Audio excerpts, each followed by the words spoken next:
ओम अज्ञानतिमिरान्धस्य ज्ञानाञ्जनशलाकया चक्षुन्मीलितं येन तस्मै श्रीगुरवे नमः। श्रीचैतन्यमनोभीष्टं स्थापितं येन भूतले स्वयं रूपा कदा मह्यं ददाति स्वपदान्तिकं। वन्देऽहं श्रीगुरो श्रीयुतपदकमलं श्रीगुरुं वैष्णवांश श्रीरूपं साग्रजातं सगणरघुनाथान्वितं तं सजीवं साद्वैतं सावधूतं परिजनसहितं कृष्णचैतन्यदेवं श्रीराधा कृष्णपादान् सहगणललिता श्रीविशाखान्वितांश्च। हे कृष्ण करुणा सिंधु दीनबंधु जगतपते गोपेश गोपिका कांत राधा कांत नमोस्तुते।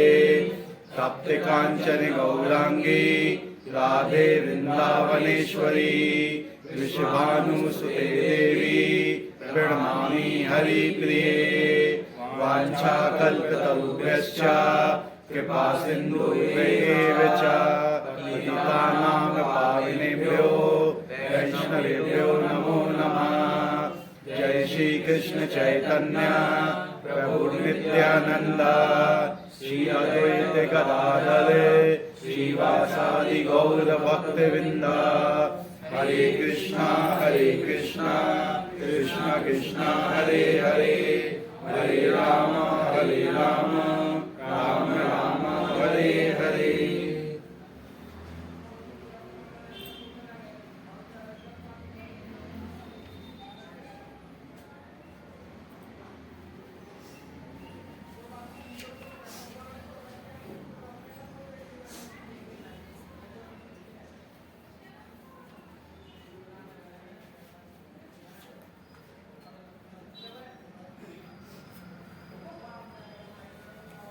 हरे कृष्ण। रोकना है क्या? देखो ये आने वाले तो शुरू करें हैं?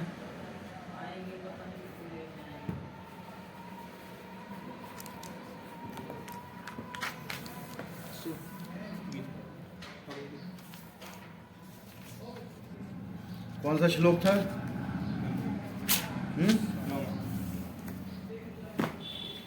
न चामतानि कर्माणि निबध्नन्ति धनंजय उदासीन वदासीना मत्सक्तं तेषु कर्मसि। तो इस श्लोक में भगवान कहते हैं, हे धनंजय, ये सारे कर्म मुझे नहीं बांध पाते। मैं उदासीन की भांति इन सारे भौतिक कर्मों से सदैव विरक्त रहता हूँ। कौन से कर्म नहीं बांध पाते भगवान को? पिछले श्लोक में क्या बोला था भगवान ने? पढ़िए कोई। संपूर्ण विराट जगत मेरे अधीन है। यह मेरी इच्छा से बारंबार स्वतः प्रकट होता रहता है और मेरी इच्छा से अंत में विनष्ट होता है। और भगवान क्या कह रहे हैं कि ये सारे कर्म मुझे नहीं बांध पाते। तो कौन से कर्म नहीं बांध पाते भगवान को?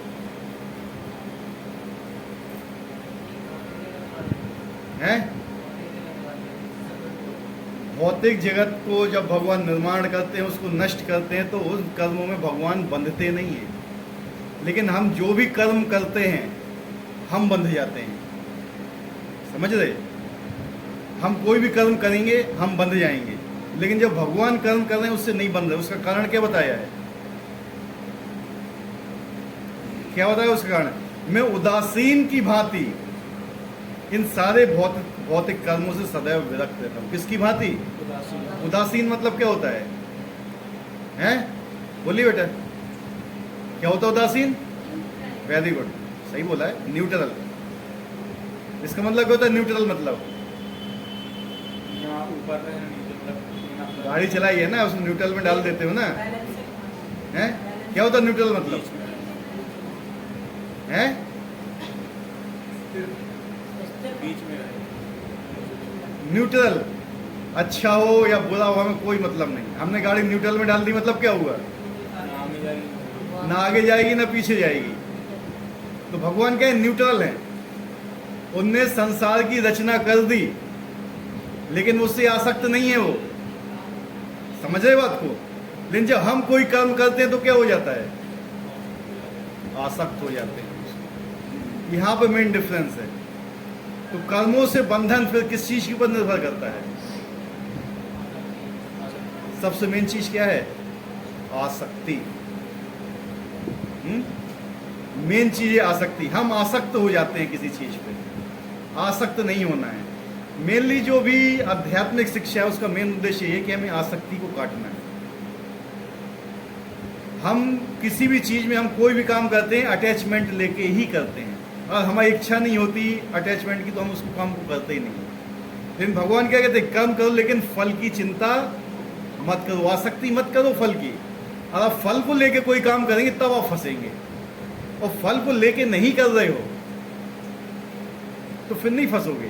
क्योंकि जब आप कोई भी काम कर रहे हो, समझे, अपना पूरा प्रयास लगाइए उसमें, लेकिन उसका फल किसके ऊपर छोड़ देना है? ईश्वर के ऊपर। अब फल ईश्वर के ऊपर छोड़ते हो ना तो फिर आप आसक्त नहीं होगे। लेकिन आप ये सोचते हो कि मैंने ये किया है, मुझे इसका मिलना चाहिए कुछ ना कुछ, और वो चीज नहीं मिलती है तो क्या होता है? क्या निराश होते हैं ना? यहीं पे बंध जाते हो आप। जो स्थिति है वो यहीं पे है बस इतनी, कि हम कोई भी काम करते हैं वो फल की इच्छा से करते हैं, और जो भगवान कोई भी काम करते हैं वो फल की इच्छा के बिना करते हैं। इसलिए वो नहीं फंसते और हम फंस जाते हैं। भगवान कहते हैं मैं उदासीन रहता हूँ। उदासीन कैसे रहते हैं? उनने तो सब वो कर दिया है। और जब भगवान सृष्टि करते हैं उससे पहले जितने भी जीव होते हैं कहाँ पे रहते हैं? ये हैं, बताया था सबको। कहाँ रहते हैं? अश्विनी प्रभु, सब चीजों बटे सन्नाटा है। महाविष्णु का नाम किसने सुना है? अजय प्रभु, क्या होता है महाविष्णु के शरीर में? जोर से बोलो। महाविष्णु के शरीर में क्या होता है? हैं? क्या होता है? एक दो बता दो। वो भी याद नहीं आ रहा है? हैं?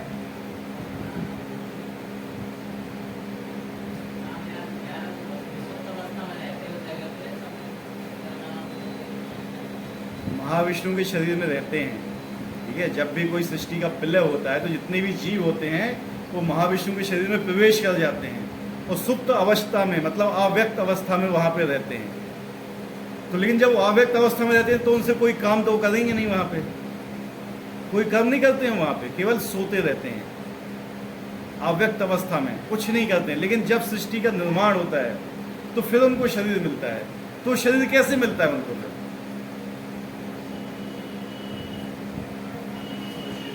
वो तो कोई काम कर ही नहीं रहे हैं वहां पे।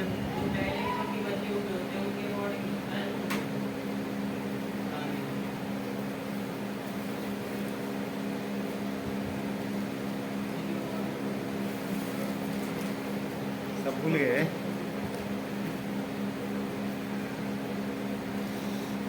सही बोला है।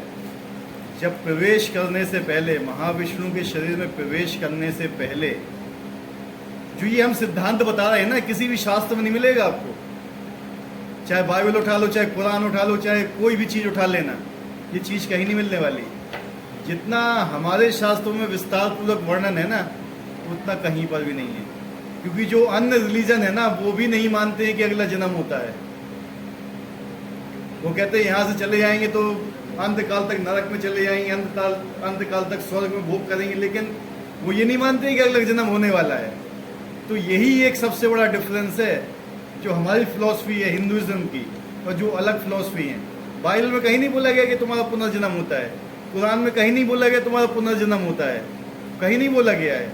कैसे उत्पन्न होते हैं प्राणी, उनके पास कोई जवाब नहीं है इस चीज का, कहीं पर भी कोई जवाब नहीं। उठा के पूरी पढ़ लो, अधूरे ग्रंथ है ये केवल। कहां से आया? वो कहते हैं कि ईश्वर ने पैदा किया है सबको। ईश्वर ने पैदा किया तो किसी को मनुष्य बना दिया, किसी को चूहा बना दिया। क्या बायस्ड है क्या भगवान? सबको मनुष्य बनाते? किस हिसाब से बनाया? उसका रीजन क्या था किसी के पास? कोई भी शास्त्र नहीं बताता है ये आपको। समझे बात को? किसी को कुत्ता बना दिया, किसी को बिल्ली बनाई, किसी को मनुष्य बनाया। किस आधार पे बनाया? क्या बेस था? किस पे बनाया है उनने? किसी को नहीं मालूम है ना। कोई शास्त्र ही बताता है, केवल श्रीमद् भागवत के अलावा कोई नहीं बताएगा, या भगवत गीता के अलावा कुछ नहीं बताएगा। ये केवल बाकी जो शास्त्र ऊपर ऊपर का ज्ञान देते हैं, केवल ऊपर ऊपर का। तुमने कहा ये हो जा तो ये हो गया, वो कह दिया तो वो हो गया, लेकिन शुरुआत से जो चलता है बिल्कुल, वो किसी भी शास्त्र में नहीं है।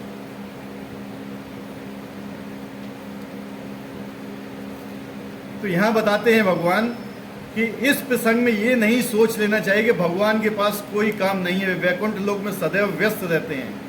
ब्रह्म संहिता में 5-6 में कहा गया है, आत्मराम में तस्य अस्ति प्रकृति न समागमा। वे सतत दिव्य आनंद में आध्यात्मिक कार्यों में रत रहते हैं, किंतु इन भौतिक कार्यों से उनका कोई सरोकार नहीं रहता। भौतिक कार्य क्या होते हैं? भौतिक कार्य किसे बोला जाता है? भौतिक कार्यों से कोई सरोकार नहीं होता है भगवान को।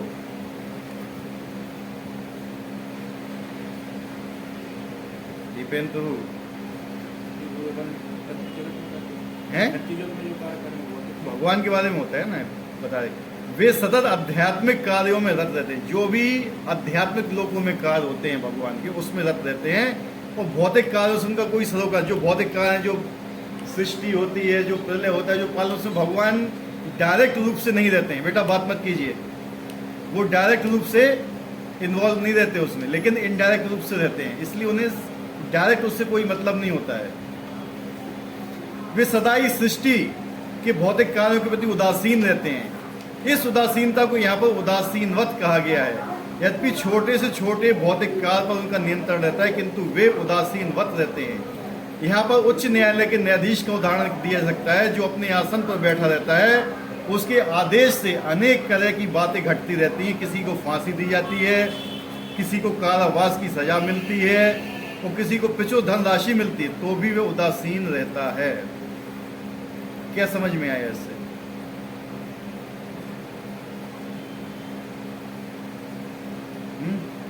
बोलिए उसको, क्या है समझ में?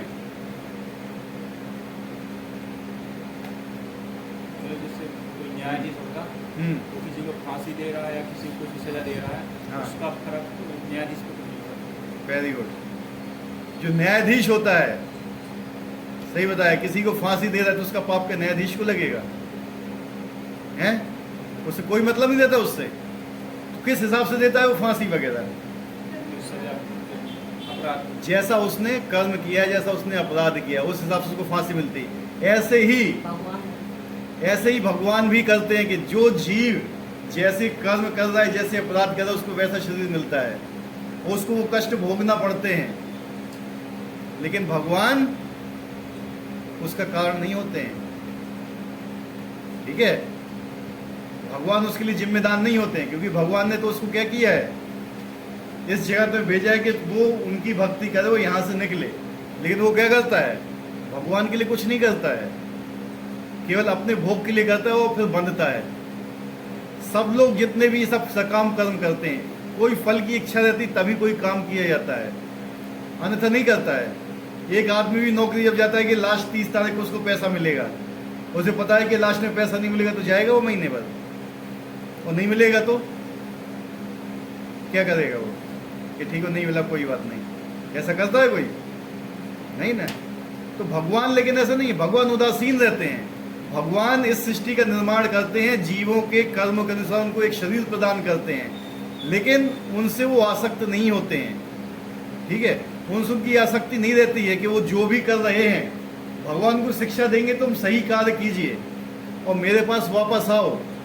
लेकिन अगर जीव नहीं आता तो भगवान आसक्त नहीं होते उनके ऊपर, वो फिर से उनको दूसरी बार जन्म देंगे। यही प्रक्रिया चलती रहती है। तो भगवान उदासीन रहते हैं और भगवान इन कर्मों में नहीं फंसते हैं कभी भी। यदि प्रत्येक काल में उनका हाथ रहता है। वेदांत सूत्र 2:134 में कहा गया है, वैषम्य घृण्य ना वे इस जगत के द्वंद्वों में स्थित नहीं है, वे इन द्वंद्वों से अतीत हैं। ना ही इस जगत की सृष्टि तथा प्रलय में उनकी आसक्ति रहती है। सारे जीव अपने पूर्व कर्मों के अनुसार विभिन्न योनियां ग्रहण करते रहते हैं और भगवान इसमें कोई व्यवधान नहीं डालते। क्या करते हैं? भगवान इसमें कोई भी व्यवधान नहीं डालते हैं। जैसे जीव ने कर्म किए, जैसी जीव की इच्छा थी, तो वैसा उसको शरीर मिल गया। तो उसमें भगवान का कोई लेना देना रहा? उसमें नहीं रहा। इसलिए भगवान क्या कहते हैं कि मैं इन सब लफड़ों में नहीं फंसता हूं। तो लेकिन वहीं पे देखोगे, अगर जब भगवान भी नहीं फंस रहे हैं तो इसमें क्या है मेन रीजन? दो चीजें हैं जो भगवान नहीं फंसते हैं। यहां धनंजय शब्द का योग किया है। धनंजय मतलब क्या होता है? धनंजय किसको बोला हुआ है? अर्जुन को धनंजय बोला गया है। किस लिए बोला गया है? कब?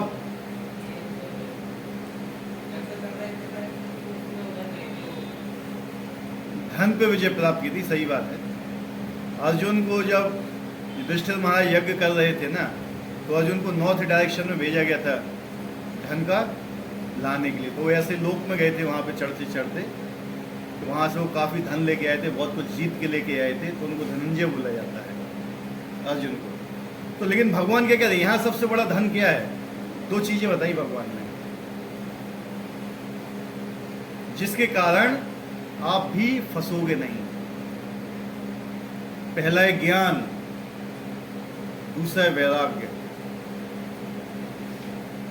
दो तलवार हैं ये, ज्ञान और वैराग्य। आपको ज्ञान होना चाहिए कोई भी काम के प्रति, जो काम आप कर रहे हो या नहीं कर रहे हो, और वैराग्य भी होना चाहिए कि ये चीज मेरा नहीं है। ठीक है? वैराग्य, किसी भी चीज में आसक्त मत हो। वैराग्य मतलब क्या जानते हो? वैराग्य मतलब क्या होता है? हिंदी का शब्द है वैराग्य। उससे बिना बोला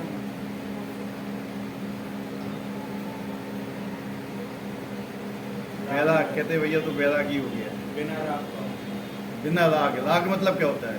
आसक्ति, प्रेम। जिस चीज राग, एक अनुराग होता है, एक वैराग होता है। राग और द्वेष, दो चीजें बताई थी ना भगवान ने। और आपको किसी के प्रति राग होगा तो किसी दूसरे के प्रति द्वेष होगा। आप एक को पसंद करोगे तो एक से घृणा करोगे।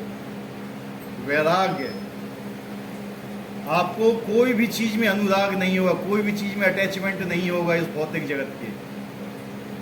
जैसे कमल का पत्ता होता है ना,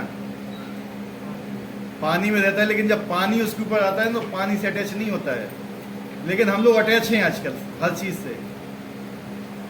इसलिए हमारे कमरे के साथ साथ क्या होता है ना, अटैच लेट बात होता है ना, होता है कि नहीं?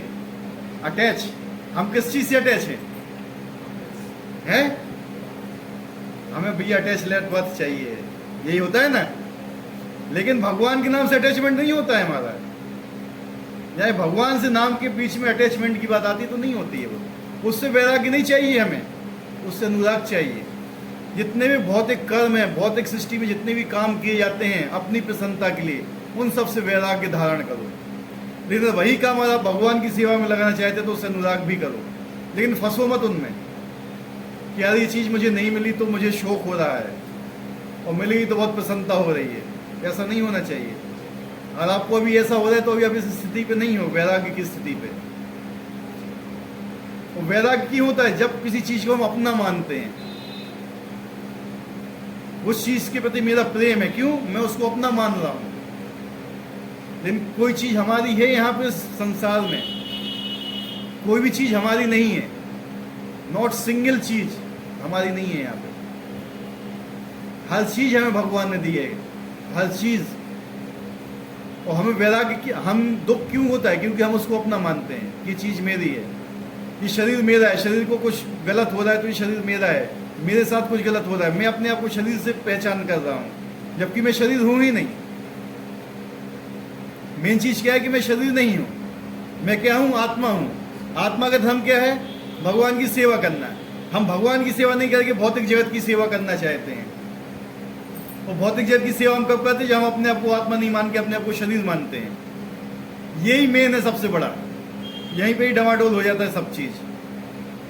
ये केवल अभी कुछ देर के लिए आएगा, लेकिन जहां यहां से बाहर जाओगे ना, ये मेरा है, ये उसका, ये फलाना ठिकाना है, मैं और मेरा, यही फंस जाता है व्यक्ति। भगवान ने क्या बनाया हुआ है? जगत, जगन्नाथ। जगन्नाथ कौन है? जगत के नाथ। लेकिन हमने अपना अलग अलग एक संसार बना के रखा है अपने दिमाग में। बनाया है कि नहीं?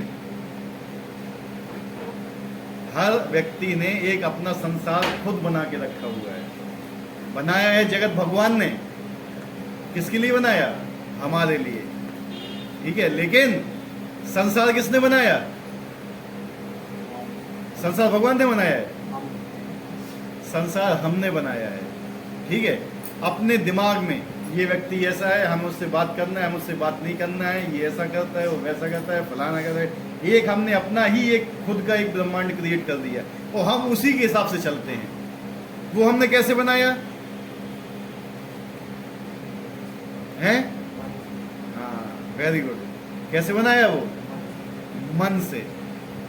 यानी हम क्या हुए फिर? मन के गुलाम। हमने अपने मन से बना लिया एक संसार और हम उसके संसार के अनुसार चल रहे हैं। लेकिन जो भगवान ने हमें ज्ञान दिया है, हम उसके अनुसार नहीं चल रहे हैं। बेसिकली हम क्या हैं? मन के गुलाम हैं।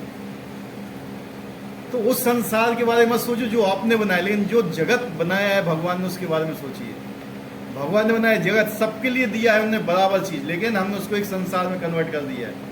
ये व्यक्ति ऐसा है, वो व्यक्ति ऐसा है, फलाना ऐसा है, ढिकाना ये करता है, फलाना करता है, बस उसी में हम उलझे रहते हैं, उसी में लड़ते झगड़ते रहते हैं, उसी में हमारी आसक्ति आती, उसी में हमारा द्वेष आता है, उसी में राग आता है, इसी में हम फंसे रहते हैं जिंदगी भर। काम, क्रोध, लोभ, मोह, मत मत्सर, बस। और फिर चले जाते हैं वो संसार लेके अपना, फिर आते हैं फिर वही संसार लेके दोबारा, फिर वही चलता है खेल। तो इन सब चीजों से बचना है। उसको हमें वैराग्य कर देना, उसका वैराग्य, हमें उससे कोई मतलब नहीं है, ठीक है। बेसिकली क्या है ना, जो चीज हमारी होती है ना, उससे हमें प्रेम होता है, अनुराग होता है। और जो दूसरे की चीज होती है उससे क्या होता है? द्वेष होता है। एक माता होती है, एक अपना बच्चा होता है, उससे कितना प्रेम करती है, वो दूसरा बच्चा होता है उससे कितना प्रेम करती है, सोचो। होता है ना अलग। क्यों? क्योंकि वो मेरा है। यही चीज होती है, मैं और मेरे का। मेरा क्या? मेरा कैसे समझा कि वो मेरा बच्चा है? कैसे मान लिया बताइए? हैं? क्योंकि मेरे शरीर से निकला है वो। कहां से निकला है? शरीर से। तो वो मेरा है। लेकिन क्या आप शरीर हैं? तो फिर वो कैसे उस हो गया आपका? फिर जब आप ही शरीर नहीं हो तो वो आपका कैसे हो गया? समझे बात को? नहीं समझे? यहीं पे आदमी फंसता है सबसे ज्यादा, इसी में ही फंसता है। वो मेरा है, ये मेरा बच्चा है, इसके लिए मैं सब कुछ करूंगा, लेकिन जो दूसरा है उसके लिए नहीं, ठीक है। यहीं फंसते हैं। तो ऐसा नहीं होना चाहिए हमारे अंदर। हमारे अंदर क्या होना चाहिए? वैराग्य। वो भी भगवान की संतान है, हम भी भगवान की संतान हो, हम सब भाई हैं। इस दुनिया को क्या बोला है? वसुधैव कुटुंबकम। वसुधैव, वसुधा, जो पूरा वसुधा है, धरती है, एक कुटुंब है हमारा। क्या है? हम सब भाई बहन हैं। क्यों? क्योंकि हम एक ईश्वर की संतान हैं। तो एक भाई की रक्षा करना, एक भाई की हेल्प करना हमारा कर्म है, हमारा धर्म है। वो हम नहीं करते हैं। तो इसी प्रकार भगवान क्या कह रहे हैं कि सारे काम करो, लेकिन उसमें आसक्त मत हो, उदासीन रह के करो, तो आप कर्म फलों से बच जाओगे। अब ये है मेन श्लोक। मध्यक्षण प्रकृति सूयते सा चराचरम हेतु नानेन कौन्तेय जगत द्वि परिवर्तते।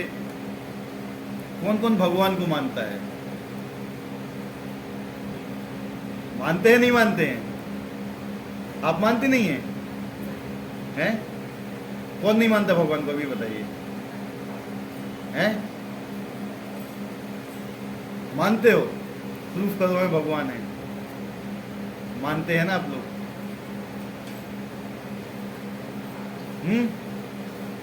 कोई प्रूफ कर सकता है भगवान है? जैसे हाँ हाँ कोई बुरा काम कर रहे हाँ तो अंदर से भाव आता कि बुरा काम न करें, तो उससे क्या भगवान हो गए? हैं? ये प्रूफ नहीं हुआ भगवान है।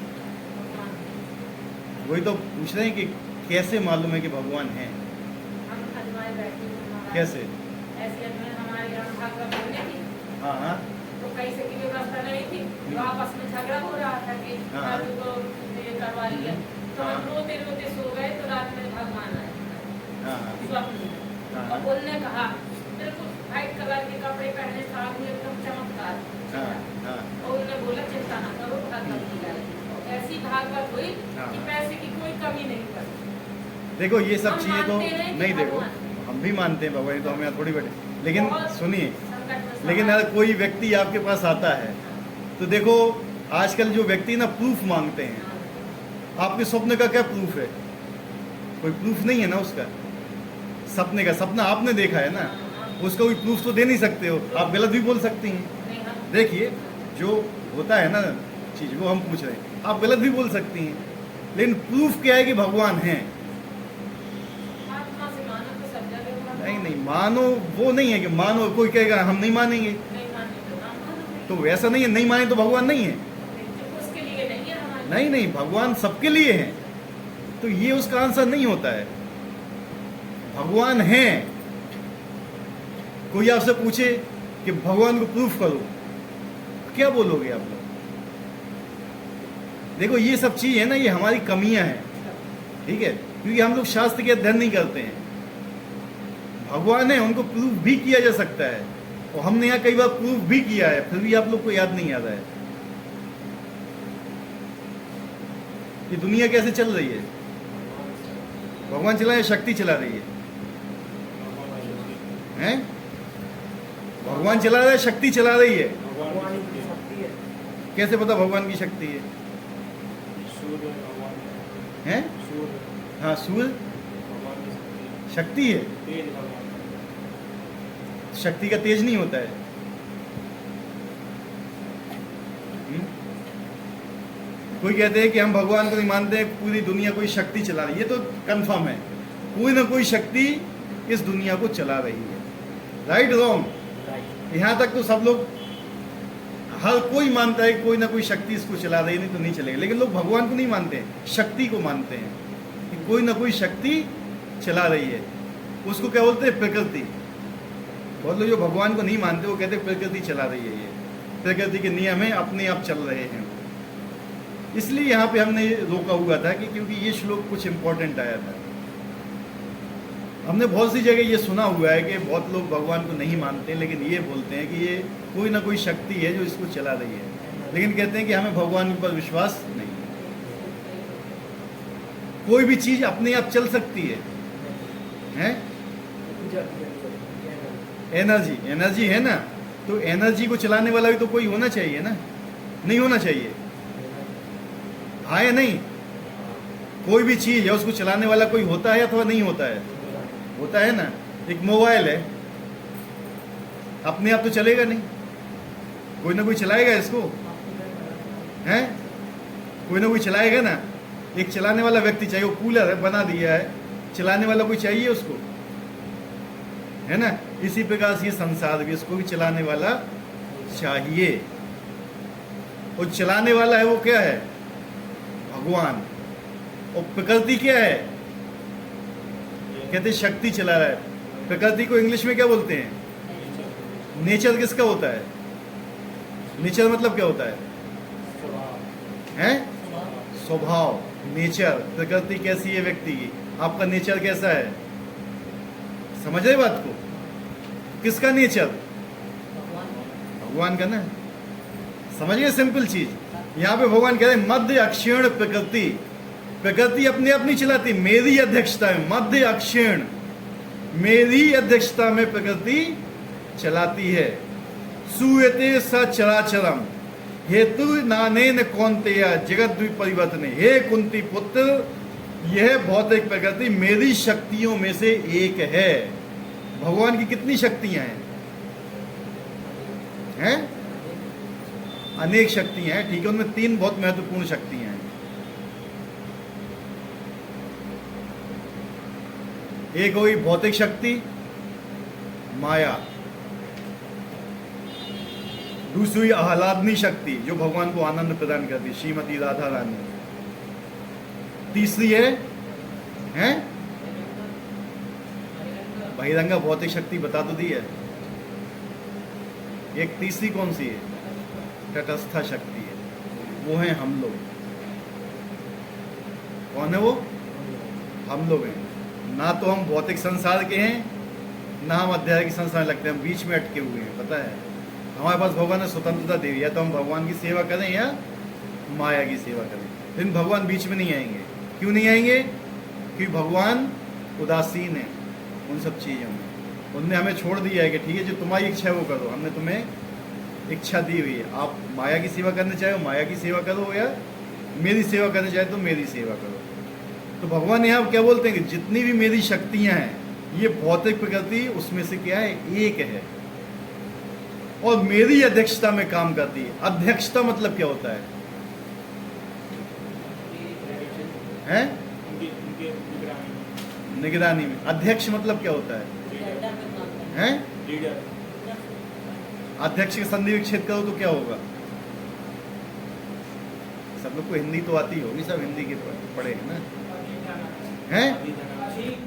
हाँ, वेरी गुड। अधि अक्ष। अक्ष मतलब क्या होता है? हैं? अक्ष। हाँ, वेरी गुड।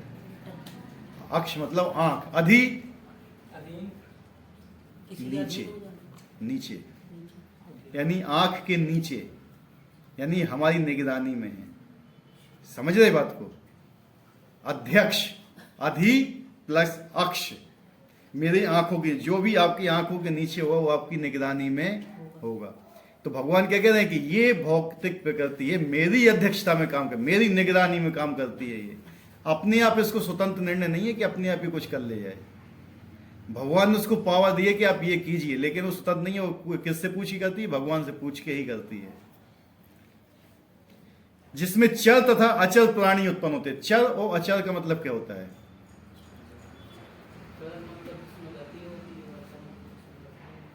कौन से प्राणी जिसमें गति नहीं होती है? हैं? पेड़ पौधे और हैं? पत्थर प्राणी है क्या? जीव होती है उसमें? हैं? हाँ। पर्वत में क्या कोई आत्मा होती है क्या? हैं? होती है नहीं होती है? होती है। कैसे होती है बताइए? वो तो भगवान है स्वयं यार।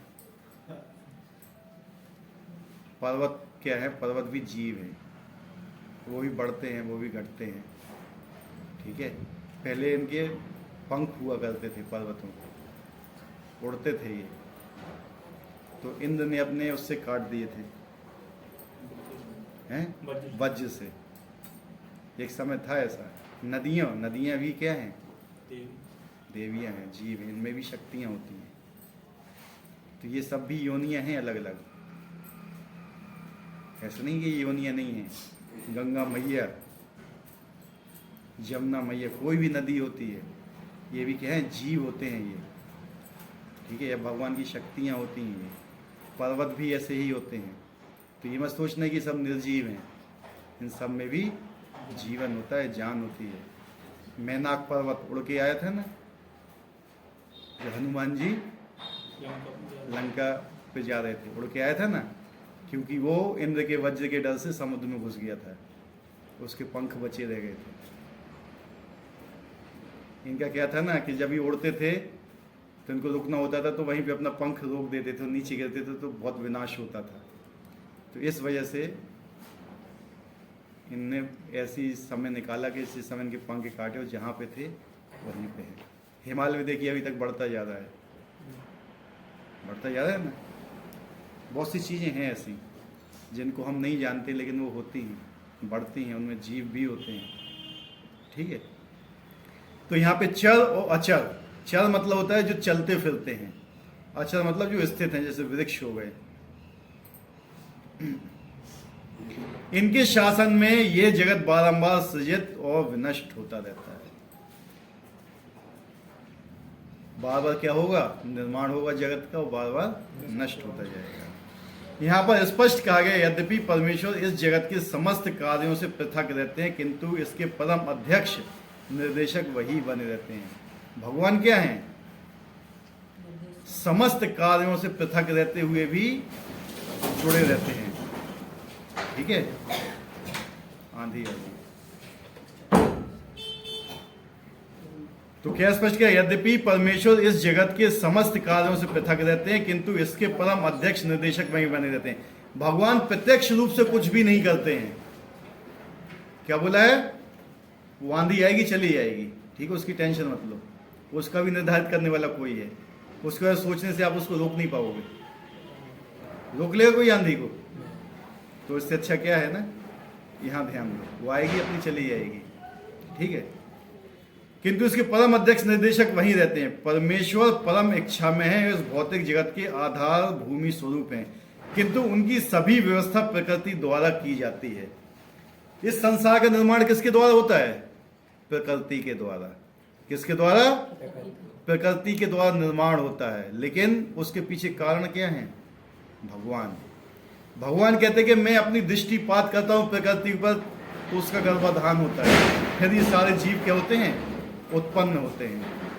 ठीक है, ये सारे जीव उत्पन्न होते हैं। भगवत गीता में कृष्ण कहते हैं, मैं विभिन्न योनियों और रूपों वाले जीवों का पिता हूं। क्या बोले? मैं विभिन्न योनियों और रूपों वाले जीवों का पिता हूं। जिस तरह पिता बालक उत्पन्न करने के लिए माता के गर्भ में वीर्य स्थापित करता है, उसी प्रकार परमेश्वर अपनी चितवन मात्र से प्रकृति गर्भ में जीवों को प्रविष्ट करते हैं, और वे अपनी अंतिम इच्छाओं तथा कर्मों के अनुसार विभिन्न रूपों तथा योनियों में प्रकट होते हैं। जो लोग मतलब अज्ञानी होते हैं, मतलब जो छोटे बच्चे होते हैं, वो कहते हैं कि मेरा जन्म किसके द्वारा हुआ है? माता के द्वारा हुआ है। पिता को नहीं मानते हैं वो कि पिता के द्वारा जन्म होता है, लेकिन वास्तविक कारण कौन होता है? पिता होता है। ठीक है, पिता ही कारण होता है। ऐसे ही जो लोग मतलब कम बुद्धिमान होते हैं, वो कहते हैं प्रकृति ही उत्पन्न कर रही है, यानी भगवान के इसमें कोई भी हाथ नहीं है। तो यहां भी ये समझाना चाहते हैं, वे प्रकृति पर दृष्टि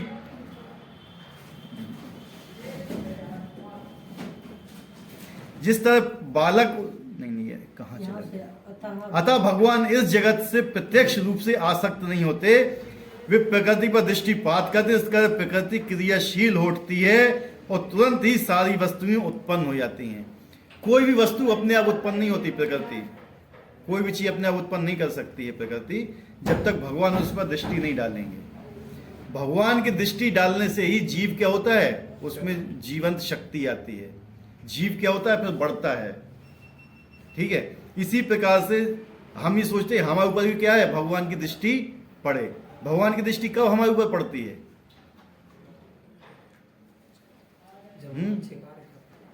अच्छे कार्य। अच्छे कार्य मतलब क्या होता है? अच्छे कार्य तो बहुत हैं।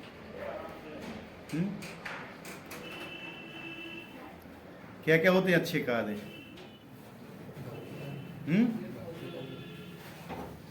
सब लोग बताओ अच्छे कार्य क्या? अच्छे का कार्य का मतलब क्या है? बुरे कार्य का मतलब क्या है? बुरा काम क्या है? अच्छा काम क्या है? अगर लोग को यही पता नहीं होता है बुरा काम क्या है, अच्छा काम क्या है। क्या होते हैं बुरे?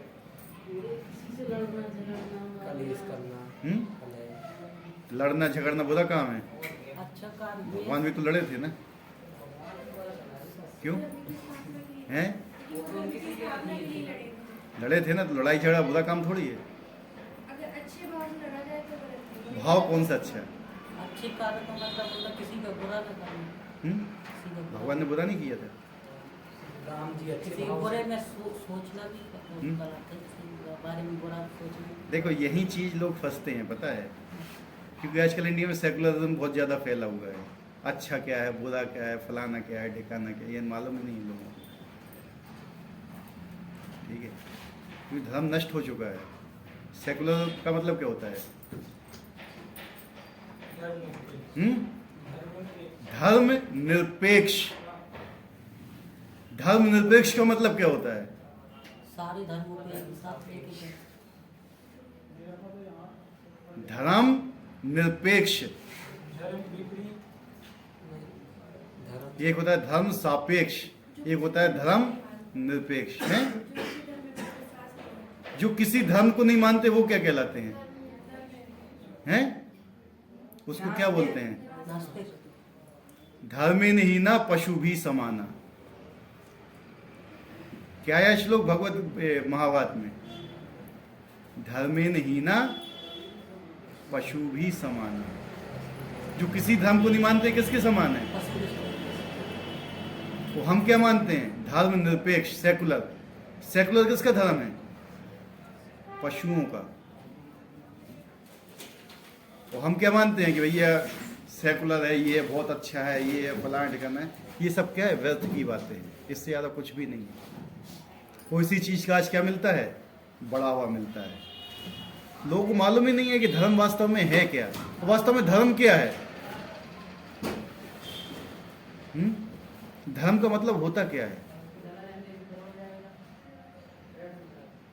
बेसिक चीज पूछ रहा हूँ, धर्म मतलब क्या होता है? बोलता है मैं बहुत धार्मिक हूँ, मैं इस धर्म का हूँ, वो तो बात अलग है। धर्म क्या है? हैं? जहाँ धारण किया जाए। क्या धारण किया जाए?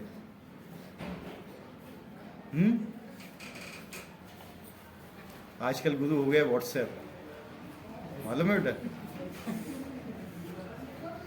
जिसके मन में जो आया उसने पोस्ट कर दिया।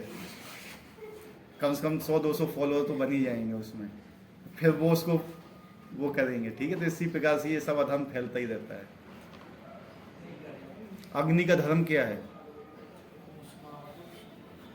अग्नि का धर्म जलाना, और प्रकाशित करना, ये धर्म है ना अग्नि का। पवित्र करना। अग्नि का धर्म है ना ये। जल का क्या धर्म है?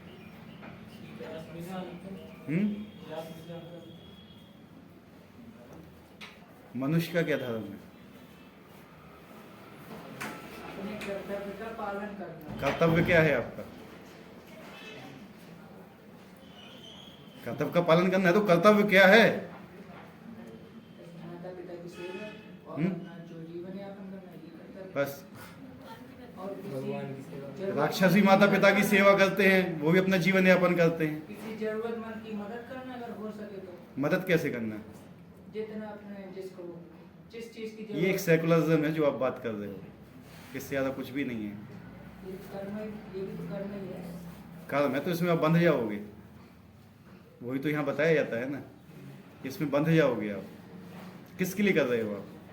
अपनी शांति के लिए, किसकी शांति के लिए? खुद की शांति। खुद की शांति किसकी होती है? खुद की शांति। आप कौन हो पहले ये बताइए, आप कौन हो? आत्मा। मैं उनसे बात कर रहा हूँ। जब आपको यही पता नहीं कि मैं कौन हूँ तो शांति किसकी हुई? फिर आप कह रहे मैं कुछ भी नहीं हूँ, तो शांति किस चीज़ की चाहिए आपको?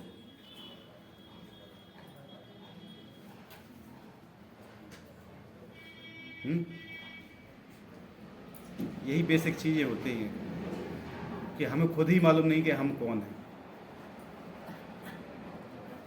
हम क्या दूसरे की, आप दूसरे की मदद कर रहे हैं, हम आपके पास क्या है मदद करने के लिए दूसरे की?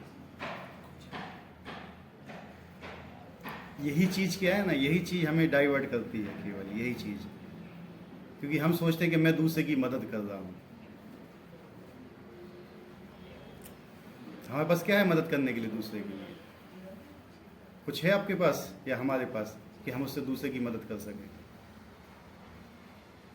होगा तो करेंगे। क्या है वही तो हम पूछ रहे हैं कि है। जितना हो सकता है। क्या है हमारे पास?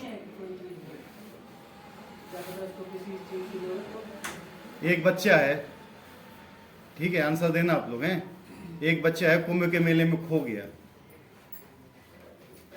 एक व्यक्ति आया, जैसे ये बोल रहे हैं कि उसके पास रोटी थी, उसने उसको रोटी दे दी, ठीक है, दे दी रोटी, उसकी भूख मिट गई। क्या उसको भूख नहीं लगेगी दोबारा? Yes no? दूसरी बार भी कोई आएगा देगा, तीसरी बार भी कोई आके देगा, उसको बार बार भूख लगेगी। क्या उसकी मदद हुई उसमें? या रास्ता दिखा देना। क्या रास्ता दिखा देना? वही मैं पूछ रहा हूँ, एक सिंपल सा क्वेश्चन है। मैं ये नहीं कह रहा हूँ वो व्यक्ति सही बोल रहे हैं, क्योंकि आप लोग को भी नहीं मालूम था, वो बहुत अच्छे क्वेश्चन कर रहे हैं, ठीक है। एक व्यक्ति है, कुंभ के मेले में खो गया, रो रहा है, अपने पिता से बिछड़ गया है वो, उसका पिता भी कहीं है और वो भी कहीं है, भूखा बैठा हुआ है। कोई व्यक्ति आया, उसको रोटी दे दिया, उसने बहुत अच्छा काम किया, ठीक है, दे दिया, अच्छा काम किया ना। कोई बोलता है गलत काम किया?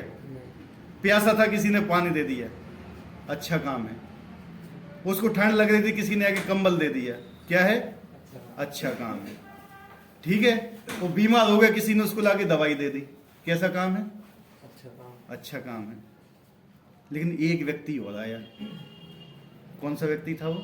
जो उसके पिता को जानता था। उसने उसको ना तो रोटी दी, ना पानी दिया, ना कंबल दिया, ना दवाई दी, कुछ भी नहीं दी।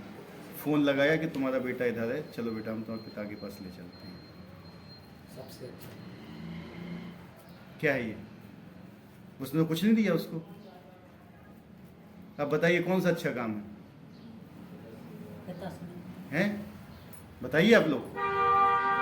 क्योंकि अगर वो अपने पिता से मिल गया तो रोटी भी अपने आप मिल जाएगी, सब मिल जाएगा ना अपने आप उसको। उसका पिता भी खुश हो, वो भी खुश हो जाएगा। लेकिन आप उसको रोज देते रहोगे ये सब चीजें, तो आपको मालूम होना चाहिए कि हमारा पिता कौन है। यहाँ आप लोग सब कुछ देते रहते हैं, लेकिन पिता से कोई नहीं मिलाता है। जो व्यक्ति पिता से मिला रहा है वो श्रेष्ठ हुआ या नहीं हुआ? उसकी सेवा कैसी हुई? सबसे अच्छी हुई। सोचो, अगर आपका कोई बालक खो जाए और कोई लाके आपको दे तो कितनी खुशी होगी। यही है, क्योंकि हम भी भटके हुए हैं, हमें भी नहीं मालूम कि हमारा धर्म क्या है, हम कौन हैं, कहाँ से आए हैं, हमारे पिता कौन है। और जो व्यक्ति मिलाता है तो भगवान क्या बोलते, उससे प्रिय ना तो मेरा कोई था, ना है, ना रहेगा। समझे बात को? नहीं समझे? किसी को समझ में आया? छोटा सा उदाहरण है। भगवान से मिला। हाँ, मेन चीज है। और भगवान से मिलाने का काम क्या है? जब तक आप खुद नहीं जानोगे कि कौन है उनका पिता, तब तक क्या होगा। इसलिए कहते हैं कि भगवान का संदेश दीजिए लोगों को। पहले खुद जाने पर दूसरे। वो है सबसे बड़ा। तो धर्म क्या हुआ बताइए? धारण करना। क्या चीज धारण करना? भगवान शिवी, क्या चीज धारण करना? धर्म। मनुष्य का धर्म क्या है, वही तो पूछ रहा हूं मैं। हमारा धर्म क्या है? इस हाथ का धर्म क्या है? हैं? किसके लिए हैं? शरीर के लिए ना। शरीर क्या होगा? शरीर के लिए हाथ काम कर रहा है, तो हाथ का काम क्या है? हाथ की सेवा क्या है? और ये रोटी का निवाला उठा के यहाँ नहीं लेके जाएगा तो क्या होगा? है कि नहीं? ये क्या है? शरीर का एक पार्ट है। इसका काम क्या है? शरीर की सेवा करना। हम क्या हैं? हम भगवान के अंश हैं। हमारा काम क्या है? भगवान की सेवा करना। ये है हमारा धर्म। सिंपल चीज है, ज्यादा उसमें कुछ है ही नहीं। लेकिन हम धर्म को क्या मान बैठते हैं? वो अच्छे बोले थे हमारा मेन कर्म है माता पिता की सेवा करना।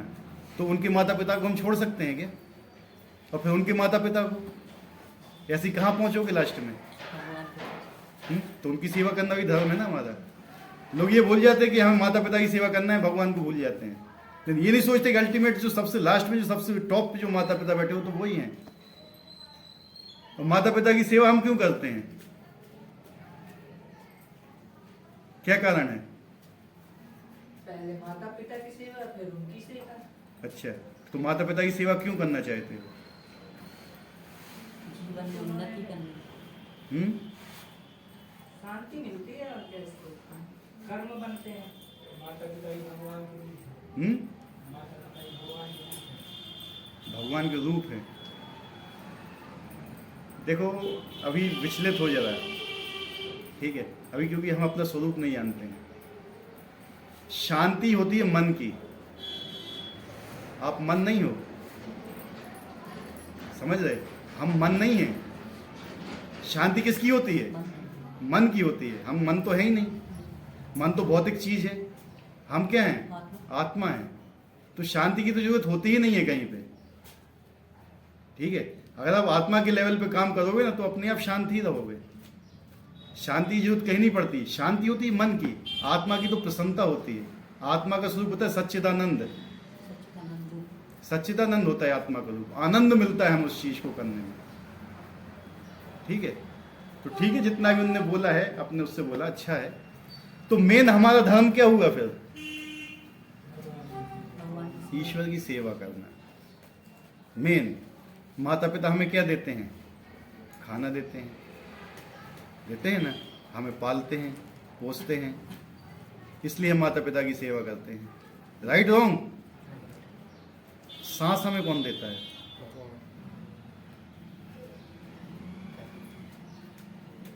कौन देता है? भगवान देते हैं। माता पिता देते हैं। भगवान देता है। उनकी सेवा नहीं करोगे तो हर जीव में तो भगवान रहते हैं, वास करते हैं। हर जीव में भगवान वास करते हैं, हैं? सही बात बोली, हम नहीं कह रहे गलत करें। तो सबकी सेवा करते हो, हाँ, जिनकी हो सके कर देते हैं, हैं? जितना हो सके।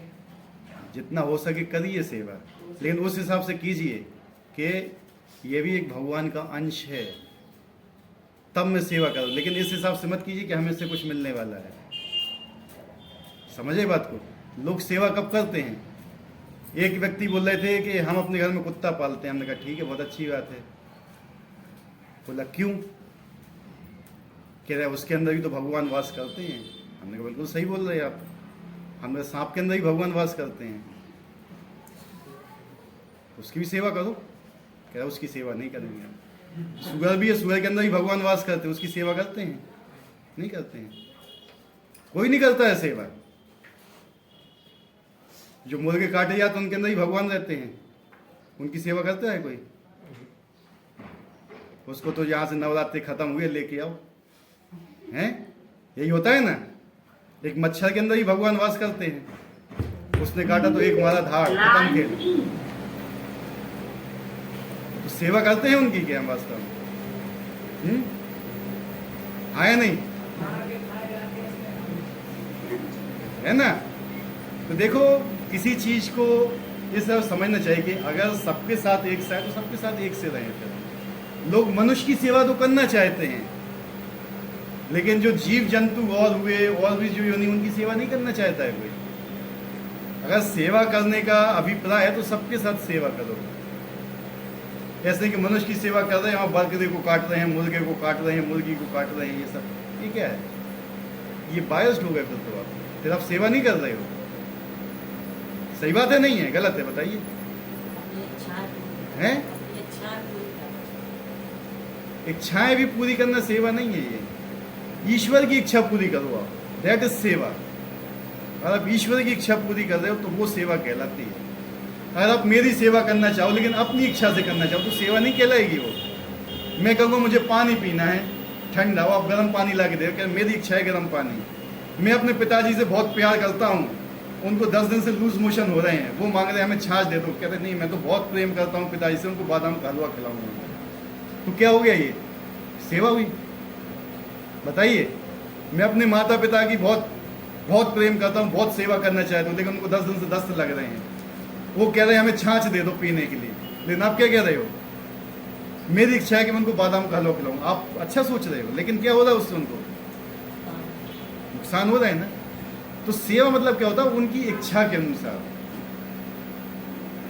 तो सेवा ये होती है कि हम जो भी काम करें भगवान की इच्छा के अनुसार करते हैं, तो सेवा है, नहीं तो नहीं है वो सेवा। आपके पिताजी को इच्छा है कि बेटा आप ऐसा काम करो, लेकिन आप उनकी इच्छा के विरुद्ध काम करें तो वो भी सेवा नहीं है, ठीक है? वो भी सेवा नहीं है। सेवा होता है अपनी स्वामी की इच्छा के अनुसार जो भी आप काम करते हो उसको सेवा कहते हैं। उसमें आपका कोई भी वश नहीं रहता है। अगर वो आपसे गलत भी कहें तो भी आपको उसको फॉलो करना है, क्योंकि उसमें उनकी प्रसन्नता है। आप सोच रहे हो कि मुझे इंजीनियर बनना है और पिताजी कह रहे कि नहीं तुम डॉक्टर बनो। अगर आप उनकी सेवा करना चाहते हो फिर तुम्हें डॉक्टर का पेशा अपनाना पड़ेगा। समझे बात को? तो ये सब चीजें होती है। तो हमारा धर्म क्या है? भगवान की सेवा करना है। तो उसका मतलब ये नहीं कि हम भगवान की सेवा करें, जो भगवान के जो जन है उनकी हम सेवा ना करें। सारे जीव जिनके अंदर भगवान स्वयं निवास करते हैं परमात्मा के रूप में, उनकी हमें सेवा करना चाहिए। हम तो करना चाहते हैं, हाँ। लेकिन बहुत लोग मार खा जाते हैं। तो उनको समझाइए ना आप फिर। वो इतने पावर में नहीं।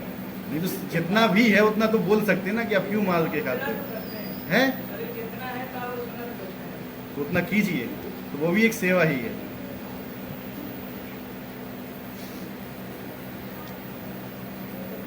तो भगवत गीता में कृष्ण कहते हैं मैं विभिन्न योनियों और रूपों वाले जीवों का पिता हूं। विभिन्न योनियों और रूपों वाले जीवों, 84 लाख योनियां हैं अलग अलग रूपों में। सबके पिता कौन है?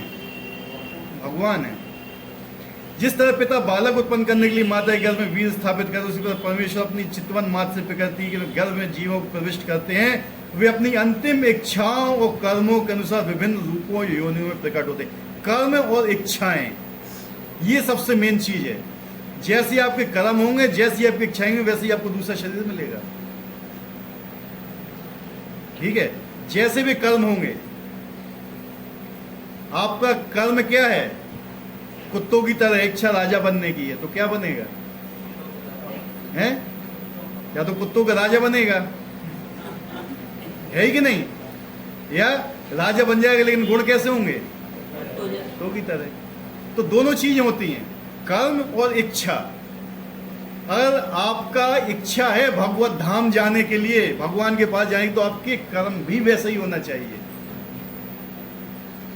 समझ रहे आपको? नहीं, इच्छा और कर्म एक ही डायरेक्शन में होना चाहिए, तब तो आपका संभव नहीं है। आप भगवान की सेवा करना चाहते हो लेकिन आपके कर्म वैसे नहीं है सेवा करने के लिए, तो व्यर्थ है फिर कहना आपका। दोनों चीजें, इसलिए भगवान क्या बोलते हैं यहाँ पे? दोनों ही चीजें जरूरी हैं।